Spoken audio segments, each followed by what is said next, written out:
Hello everybody. આજે આપણે chapter number 4 ગતિમાન વીજભારો અને ચુંબકત્વના જે ટોપિકોની આપણે ચર્ચાઓ કરી છે એના પર આધારિત દાખલાઓની ચર્ચાઓ કરીશું.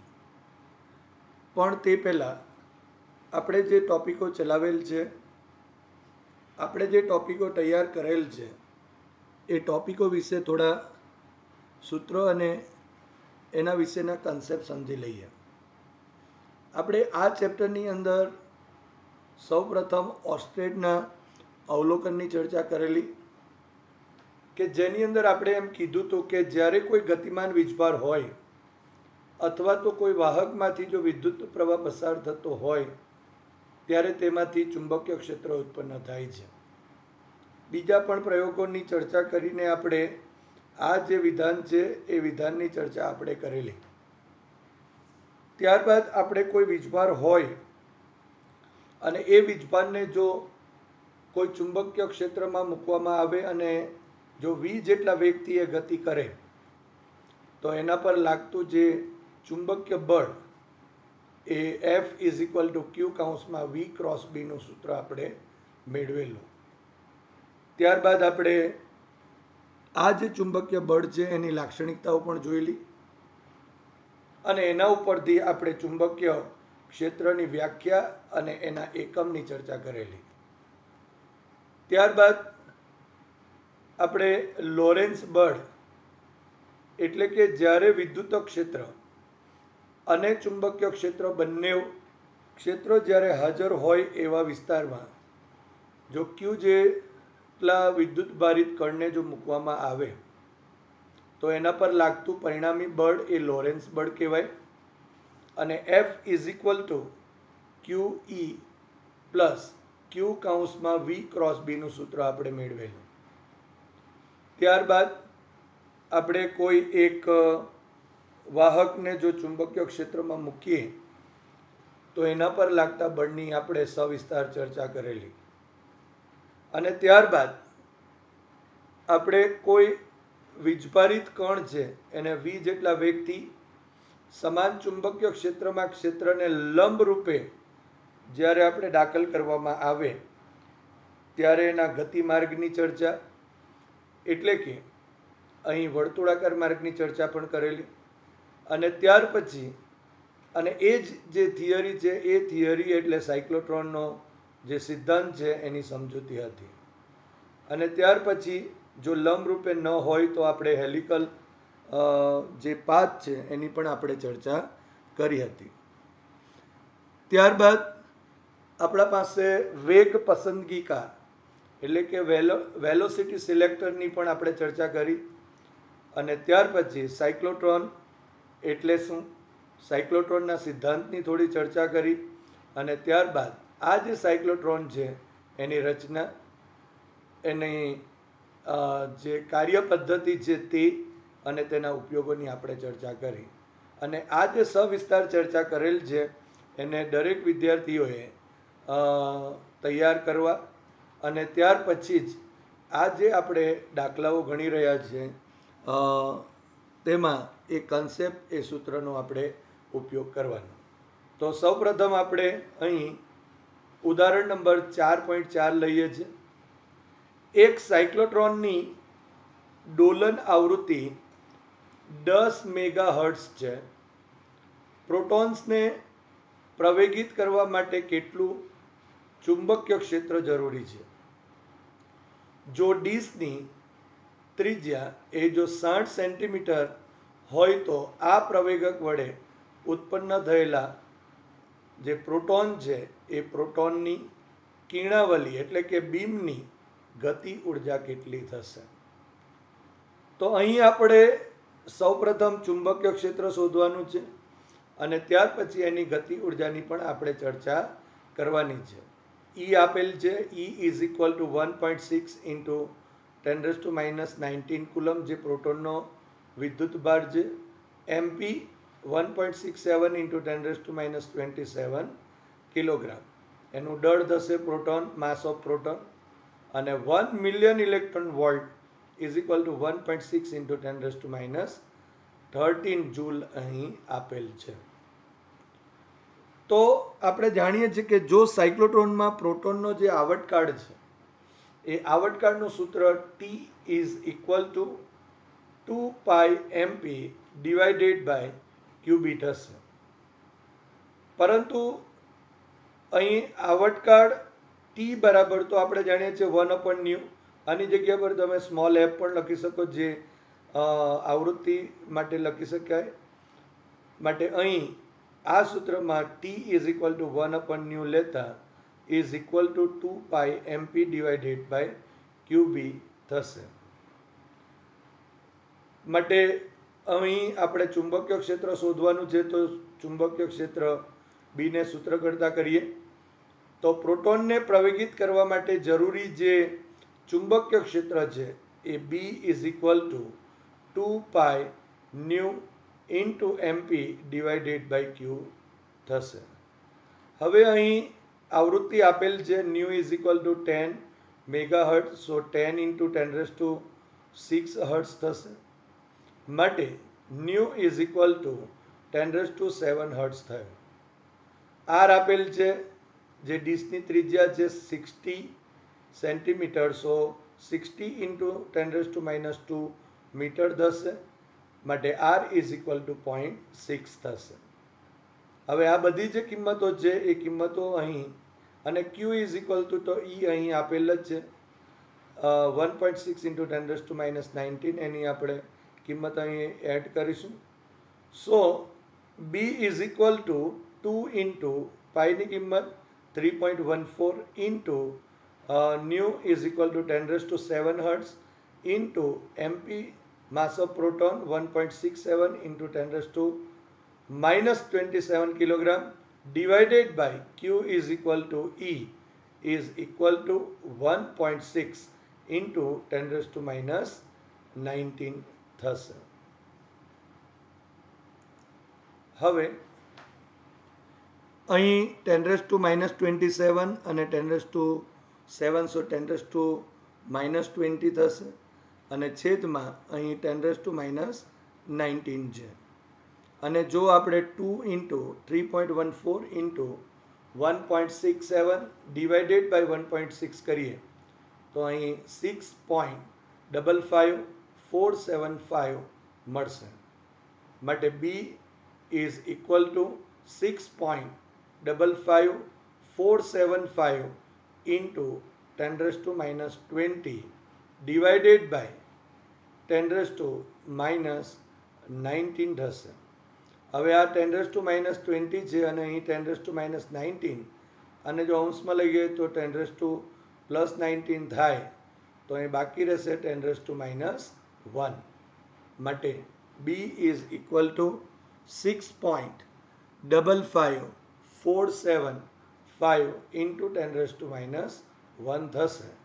માટે આ જો દશાંશ ચિહ્નને જો આપણે એક સ્ટેપ ડાબી બાજુ જો ખસેડીએ તો અહીં 0.655475 થશે, અને ઇન્ટુ અહીં 10⁻1 થાય, જે આ 10⁻1 સાથે કેન્સલ આઉટ થશે.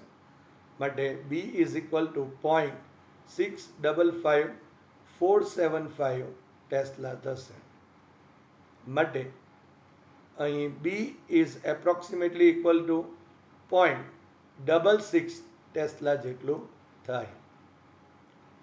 હવે જો પ્રોટોનનો જો આપણે અંતિમ વેગ લઈએ તો અહીં અંતિમ વેગ v is equal to R omega થશે, જ્યાં ઓમેગા એ વીજભારિત કણ છે એની કોણીય આવૃત્તિ, અને આર એ આ ડિસ્કની ત્રિજ્યા થશે. સો અહીં v is equal to R અને ઓમેગા ઇઝ ઇક્વલ ટુ 2πν થશે.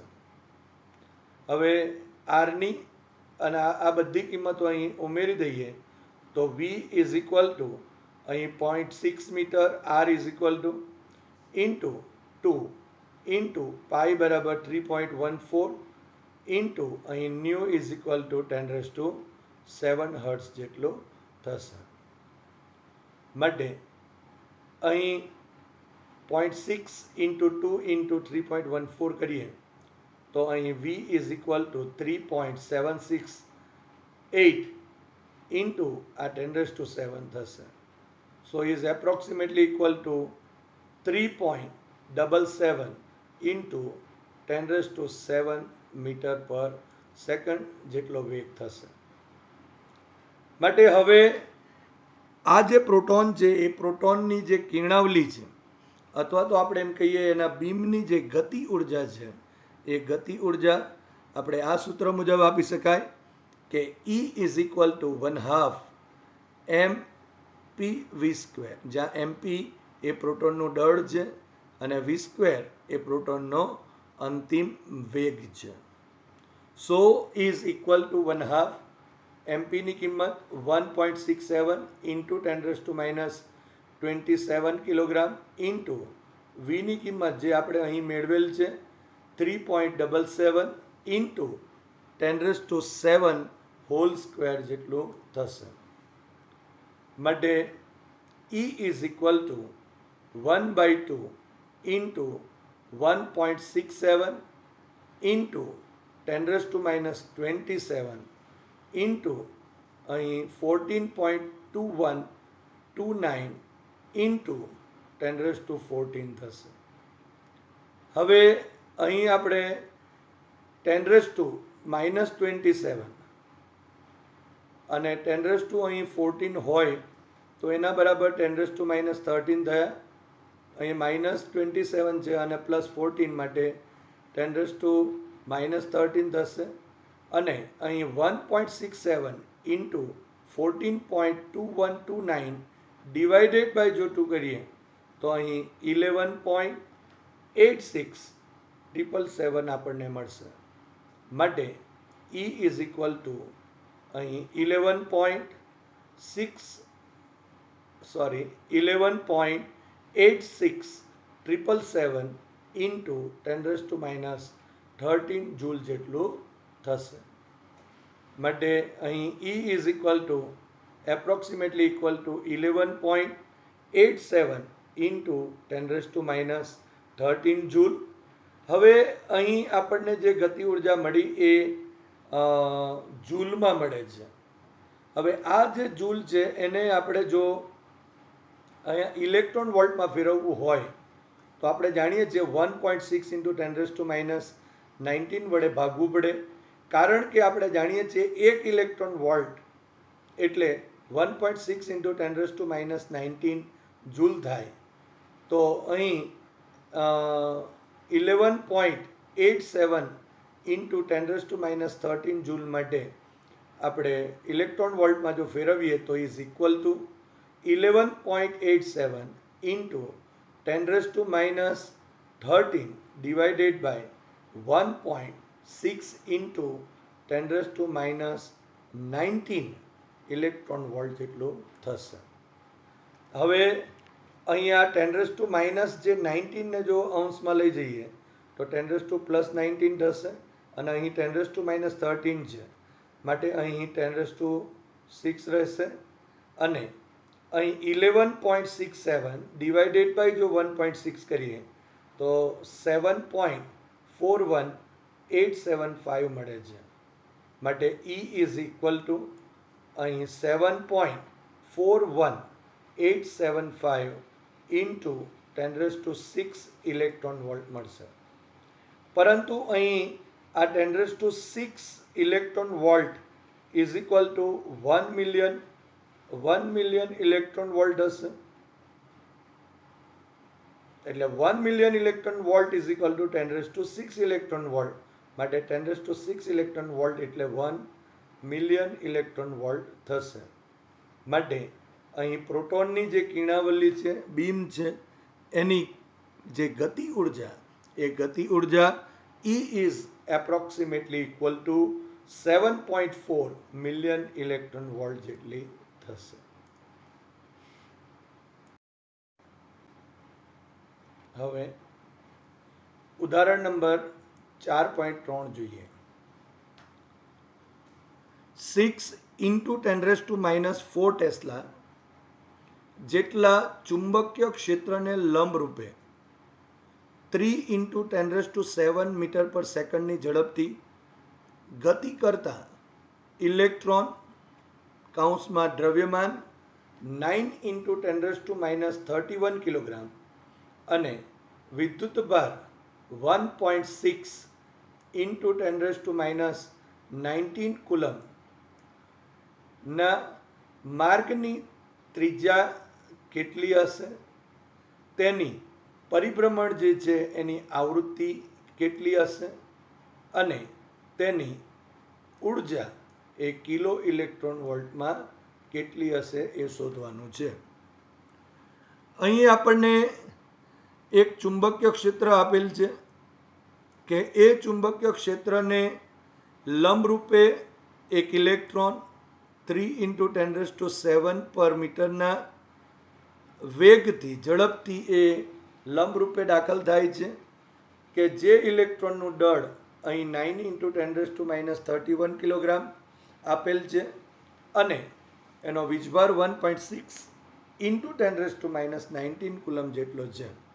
તો અહીં ત્રિજ્યા, પરિભ્રમણની આવૃત્તિ અને એની જે ઉર્જા છે એ ઉર્જા અહીં શોધવાની છે.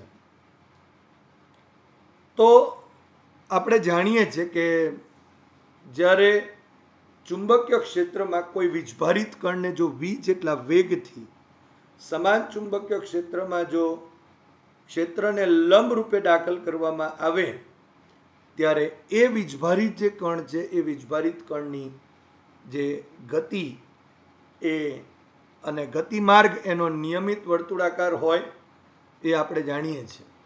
અને એ પણ આપણે જાણીએ છીએ કે નિયમિત વર્તુળાકાર ગતિ માટે જરૂરી કેન્દ્રગામી બળ જે અહીં આ જે વિદ્યુતભારિત જે કણ છે એટલે કે ઇલેક્ટ્રોન છે એ ઇલેક્ટ્રોન પર લાગતું ચુંબકીય બળ પૂરું પાડે છે. એટલે અહીં જો આપણે કહીએ તો જે ઇલેક્ટ્રોન છે એ ઇલેક્ટ્રોનની વર્તુળાકાર ગતિ માટે જરૂરી કેન્દ્રગામી બળ is equal two A electron પર લાગતું ચુંબકીય બળ થશે. માટે અહીં આપણે QVB લખેલ છે કે જ્યાં Q is equal two E છે.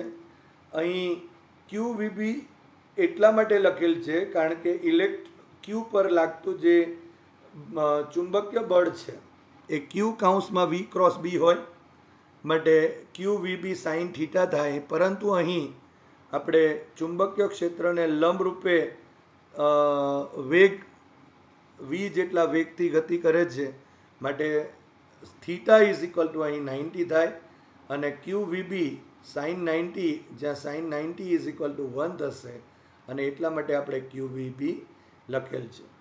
એટલે જ્યારે પણ ચુંબકીય ક્ષેત્રને લંબરૂપે કોઈ વિદ્યુત ભાર v જેટલા વેગથી દાખલ થતો હોય ત્યારે એના પર લાગતું જે મહત્તમ જે ચુંબકીય બળ એ QVB જેટલું જ હોય છે, જ્યાં Q અહીં ઇલેક્ટ્રોન હોવાથી એનો વિદ્યુત ભાર E લઈશું.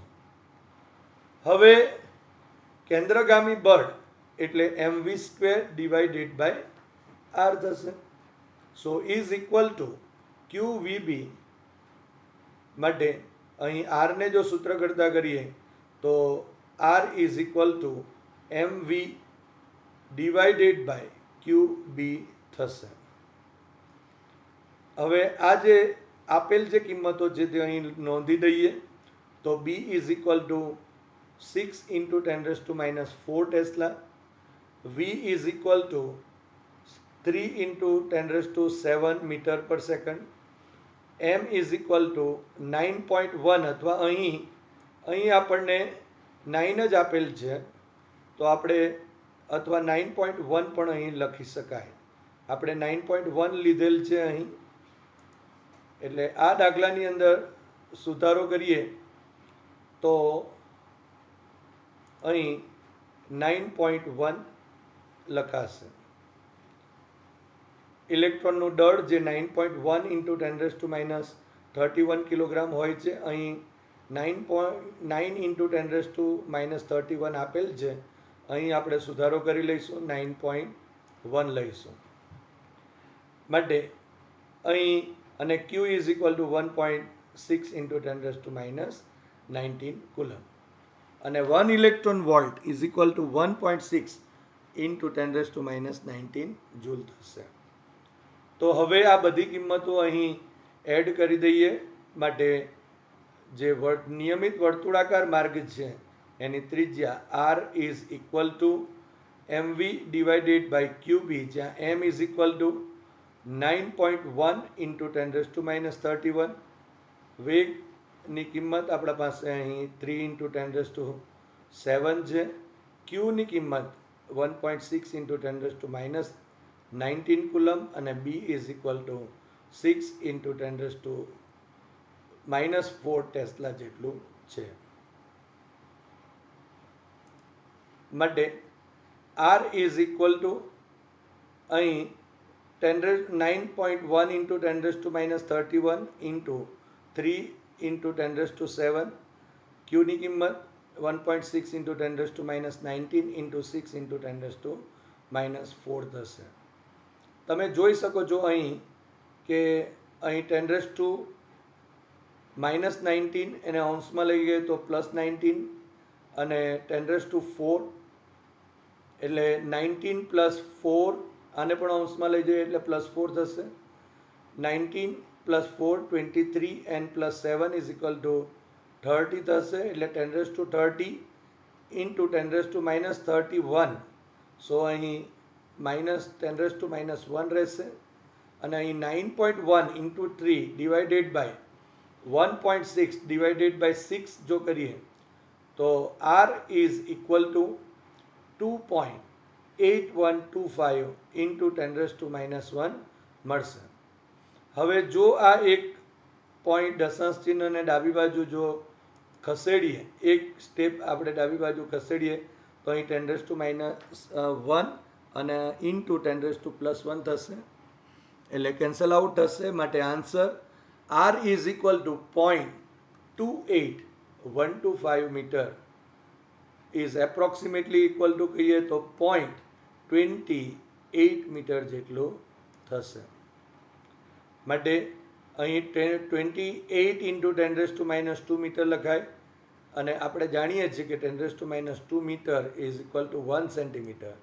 So r is equal to approximately equal to 28 centimeter જેટલું થશે. હવે આ જે કણ એટલે કે ઇલેક્ટ્રોન જે છે એ ઇલેક્ટ્રોનનો રેખીય વેગ v is equal to એટલે એક પરિભ્રમણમાં જે કાપેલું અંતર હોય તે ડિવાઇડેડ બાય એ માટે લાગતો સમય. એટલે અહીં આપણે કહી શકાય આવર્ત કાઢજે. માટે v is equal to અહીં કાપેલું અંતર એટલે એના પરિઘ જેટલું થશે 2πr ડિવાઇડેડ બાય t જેટલું થાય.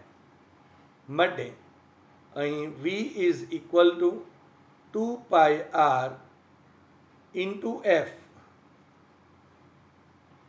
અહીં 2πr into f જેટલું થશે કારણ કે 1/t is equal to f થશે. માટે f ને સૂત્ર કરતા કરીએ તો v divided by f is equal to v divided by 2πr થશે. માટે f is equal to v divided by 2πr. હવે v is equal to 3 into 10 raised to 7 આપેલ છે અને r આપણે મેળવેલ છે 0.28 મીટર જેટલો. માટે f is equal to 3 into 10 raised to 7 meter per second divided by અહીં 2 into પાઈની કિંમત 3.14 into small r is equal to 0.28 metre થશે. માટે હવે જો 3 divided by 2 divided by 3.14 divided by જો 0.28 કરીએ તો અહીં f is equal to 1.7061 મળશે. માટે f is equal to 1.7061 into અહીં 10 raised to 7 થશે. હવે અહીં જો દશાંશ ચિહ્નને જમણી બાજુ જો એક સ્ટેપ ખસેડીએ તો તો 10⁻⁻1 થશે અને તેથી F is equal two 17.061 into 10⁶ hertz જેટલા થશે. માટે F is approximately equal two 17.1 into 10⁶ hertz થશે, જે અહીં આવૃત્તિ દર્શાવે છે. હવે 10⁶ હર્ટ્ઝ એટલે 1 મેગાહર્ટ્ઝ થશે. માટે F is equal two 17.1 megahertz જેટલો થશે. એટલે કે આ ઇલેક્ટ્રોનની જે પરિભ્રમણ છે એની આવૃત્તિ 17.1 મેગાહર્ટ્ઝ જેટલી થશે. હવે આપણે આ જે ઇલેક્ટ્રોન છે એ ઇલેક્ટ્રોન જે v વેગથી ગતિ કરે છે એની જો ગતિ ઉર્જા મેળવીએ તો એ E is equal to 1/2 mv² મુજબ મેળવાશે. માટે E is equal to 1/2 into, હવે આ m એટલે માસ ઓફ ઇલેક્ટ્રોન એટલે 9.1 ઇન્ટુ 10⁻31 કિલોગ્રામ ઇન્ટુ અહીં v is equal to 3 into 10⁷ metre per second અને એનો વર્ગ થશે. માટે E is equal to 1/2 into 9.1 into 10⁻31 into 3² એટલે 9 ઇન્ટુ 10⁷2 એટલે કે 10⁻14 થશે. માટે અહીં જો આપણે 10⁻31 અને ઇન્ટુ 10⁻14 કરીએ તો 10⁻17 થશે અને અહીં 9.1 ઇન્ટુ 9 ડિવાઇડેડ બાય જો 2 કહીએ તો લગભગ 40.5 થશે. સો E ઇઝ ઇક્વલ ટુ અહીં 40.5 ઇન્ટુ 10⁻17 જૂલ થશે. હવે આ જે આપણા પાસે ગતિ ઉર્જા મળે છે એને આપણે કિલો ઇલેક્ટ્રોન વોલ્ટમાં ફેરવવાનું છે. આપણે જાણીએ છીએ કે 1.6 into 10⁻19 joule is equal two 1 electron volt છે. તો એનો ઉપયોગ કરીને આપણે અહીં જે ગતિ ઉર્જા જૂલમાં છે એને પહેલાં ઇલેક્ટ્રોન વોલ્ટમાં ફેરવીએ અને ત્યાર પછી કિલો ઇલેક્ટ્રોન વોલ્ટમાં મેળવીશું. માટે અહીં E is equal to 40.5 into 10⁻17 divided by 1.6 into 10⁻19 electron volt જેટલું થશે, કારણ કે 1 electron volt is equal to 1.6 into 10⁻19 joule. So E is equal to, હવે અહીં 10⁻19 છે એને અંશમાં લઈ ગઈએ તો પ્લસ થશે. માટે 10⁻17 ઇન્ટુ 10⁻19, સો અહીં 10⁻2 રહેશે અને અહીં 40.5 ડિવાઇડેડ બાય 1.6 કરીએ તો 25.3125 જેવું થશે. માટે અહીં E is equal two 25.3125 into 10⁻2 જેટલું થશે ઇલેક્ટ્રોન વોલ્ટ. માટે અહીં એક સ્ટેપ જો આપણે ડાબી બાજુ ખસેડીએ તો અહીં ઇન્ટુ 10⁻+1 થશે. માટે E is equal two 2.53125 into 10⁻³ electron volt હશે. પરંતુ અહીં 10⁻³ ઇલેક્ટ્રોન વોલ્ટ એટલે 1 કિલો ઇલેક્ટ્રોન વોલ્ટ હશે. માટે E is equal two 2.53125 kilo electron volt હશે. હવે જો રાઉન્ડ અપ કરી નાખીએ માટે E is approximately equal to અહીં 2.5 કિલો ઇલેક્ટ્રોન વોલ્ટ થશે. આમ ઇલેક્ટ્રોનની જે ગતિ ઉર્જા છે એ ગતિ ઉર્જા અહીં E is approximately equal two 2.5 kilo electron volt જેટલી થશે.